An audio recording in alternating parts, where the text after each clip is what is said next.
आज हम लेकर आए हैं कुमार राव जी का देवरा, जो कि महाराणा रहे हैं। और ये शिवलिंग है हर हरि, क्योंकि जो शिवलिंग धरती से कच्ची धरती पे होता है उसे हर और हरि का नाम दिया गया है। ऐसे ही देवरा है। आपको बता दें कि मेवाड़ के राजा एक नाथ, जिनको कहा जाता है, अमरदीप से सरपंच साहब है।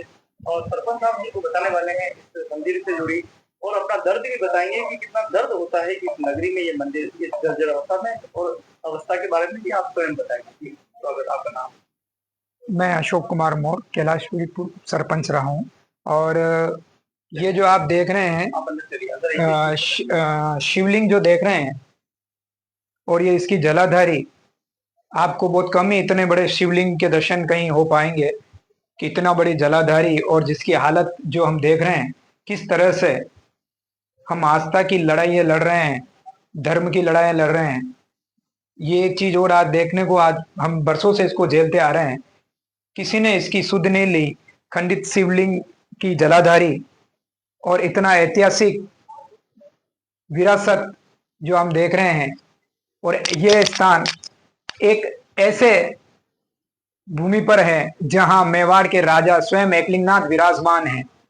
उनकी धरती पर ऐसे मंदिर, जो यहाँ के राजा महाराजाओं में एक नाम खुमान जी करके भी हुए थे, और उन्हीं का नाम से ये खुमान राव का देवरा से लोग इसे यहाँ के जानते हैं। लेकिन ये यहाँ के स्थानीय कुछ चंद लोगों की पहचान बनकर रह गया है, जबकि ये विरासत ऐसी है कि यहाँ से देश विदेश से आने वाले कई यात्री, दर्शनार्थी, पर्यटक, धार्मिक आस्था रखने वाले लोग भी यहाँ आते हैं। लेकिन इस मंदिर को तक पहुँचने में उनको काफ़ी परेशानी होती है, वो उनको नहीं मिलता है। उसका रास्ता भी बड़ा दुर्गम है, रास्ता रोड से दिखता भी नहीं है। और कुछ समय पूर्व ये जो मंदिर है, यह शराबियों व नशेड़ियों का अड्डा रहा करता था। बचपन की कुछ यादें मैं आपको ले चलूं। बचपन में आपने क्या देखा? बचपन में भी हमने देखा कि कमोबेश ये जब तक मेरी जानकारी में है, मैं बचपन में हम भी आते थे तो कुछ परिस्थिति ऐसी थी, लेकिन पत्थर वगैरह ऐसे लगे हुए थे ताकि हम लोग स्कूल के टाइम में जब कभी आते थे पिकनिक के तौर पर या घूमने के तौर पे, तो कभी यहाँ आके आराम से बैठ जाते थे। थक हार के दौड़ के कहीं से आते थे तो यहाँ विश्राम लेते थे, बैठते थे। धीरे धीरे शराबियों व नशेड़ियों का अड्डा बनता गया, और उन्होंने अपने इस नशे के कारण यहाँ लगे हुए पत्थरों को जो आप देख रहे हैं गिरा दिए हैं, कुछ पत्थर उखाड़ के ले गए।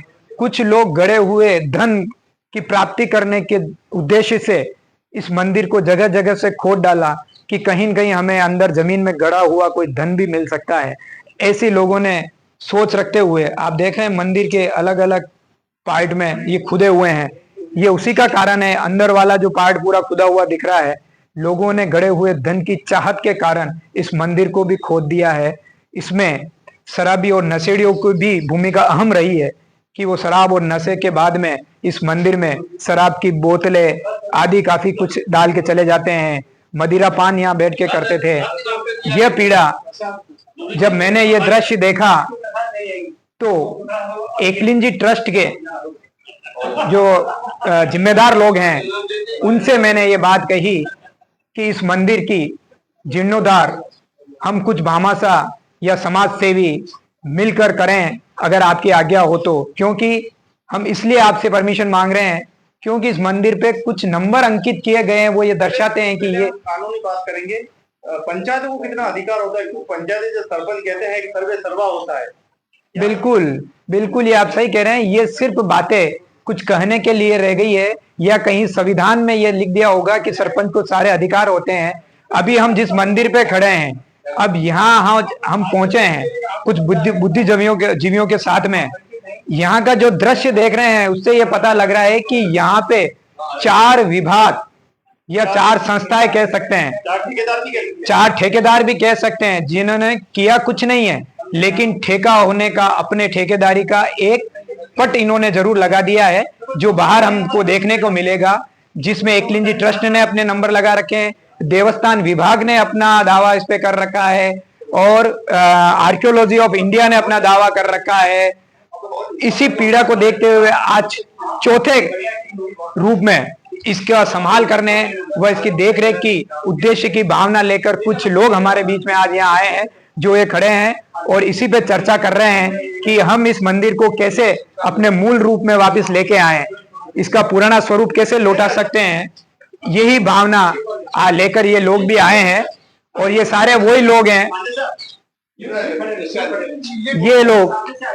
ये सारे लोग आज जो उपस्थित हैं ये वही लोग हैं जिनको ये पीड़ा है कि आजादी के बाद हमारे देश में जो भी पूरा संपदा है जो हमारे पूर्वजों ने हमें दिया है, और पूर्वजों ने ये सोच के इनका निर्माण किया कि ये जो लोग हैं, ये देश में आने वाली पीढ़ी जो है, ये देश की आने वाली पीढ़ी है, इस देश की ये पीढ़ी इसके साल संभाल रखेगी। ये हमारे पूर्वजों ने जो बना के इस देश को ये सौंपी है विरासत, शायद उन्होंने यही सोचा होगा कि जो पीछे जो लोग हैं, जो हमारी पीढ़ी आने वाली है, शायद इसको सुरक्षित रखेगी। लेकिन आज इस बात का दुख है कि जो लोग पूर्व में इसके जिम्मेदार लोग थे, जिन्होंने आज जिम्मेदारी के पट बाहर लगा दिए हैं, उन्होंने कभी यहाँ झाड़ू भी नहीं लगाया हमारे देखते हुए। मेरी उम्र में तो जो शिलालेख बाहर लिखे हैं, जिन्होंने ठेकेदार बन के आए हैं, उन्होंने कभी उनको मैंने झाड़ू लगाते हुए भी यहाँ नहीं देखा है। तो आज इसी चिंता को लेकर वर्तमान पीढ़ी में जी रहे लोग, वर्तमान पीढ़ी के लोग जिन्होंने ऐसे कई मंदिरों को देखा है,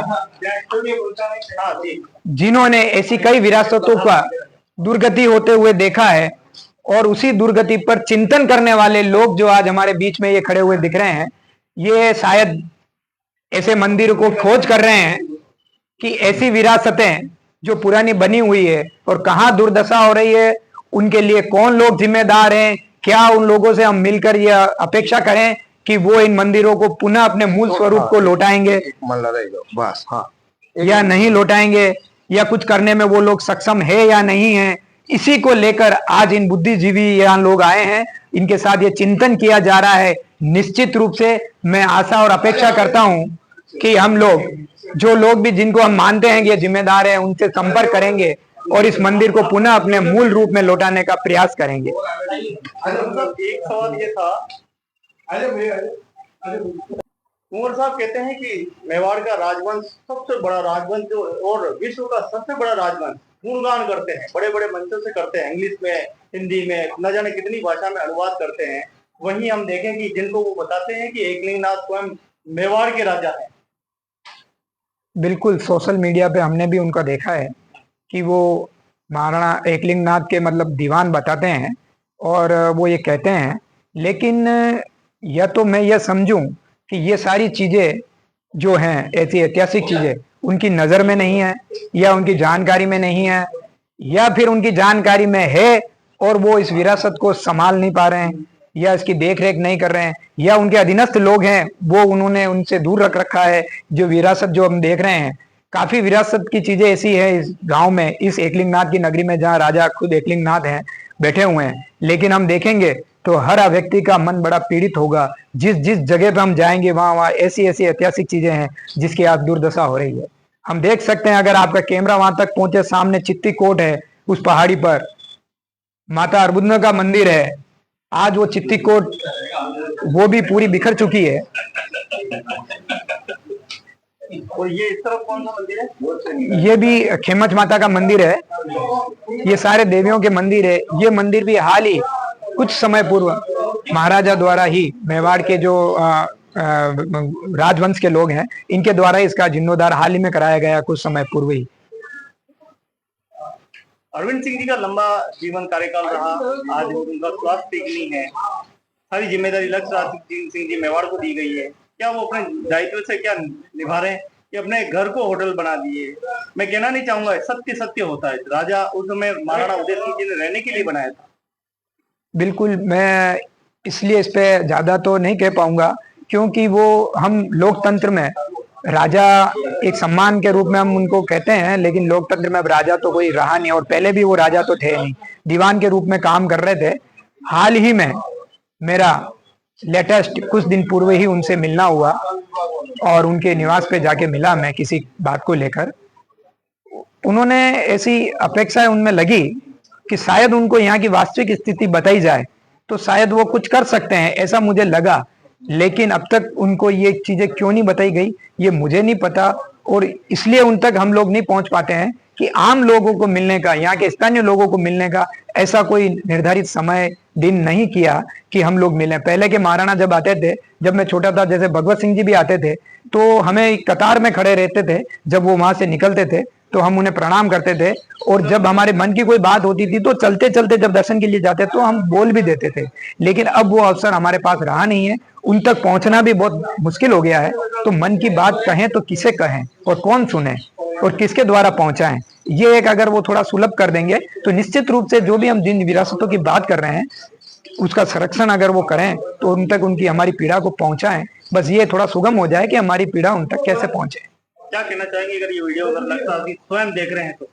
अगर लक्ष्यराज सिंह जी देख रहे हैं तो मैं ये कहूंगा कि एकलिंग जी मंदिर के अलावा भी कुछ विरासत में कुछ चीजें ये है जो उनके पूर्वज यहाँ देखे गए हैं, हम उनको देखें, उनके दर्शन करें, उनके लाभ लें और उनका आनंद लें। जैसे मेडिटेशन लोग करने जाते हैं या तनाव की जिंदगी जी रहे हैं लोग, तो ऐसे कई स्थान है जहां अगर आदमी आके बैठता है तो तनाव मुक्त हो सकता है। ऐसी कई जगह इस एकलिंग जी में विद्यमान है। अगर लक्ष्यराज सिंह जी खुद आते हैं और समय देते हैं, निश्चित रूप से 1 दिन लगे चाहे 4 दिन लगे, हम उनके साथ रहकर पूरा एकलिंग जी का जो ये परिसर है पंचायत का, उसमें भ्रमण करके उनको ये दिखाना चाहेंगे कि आपकी विरासत है कहाँ कहाँ जीर्ण शीर्ण हो रही है।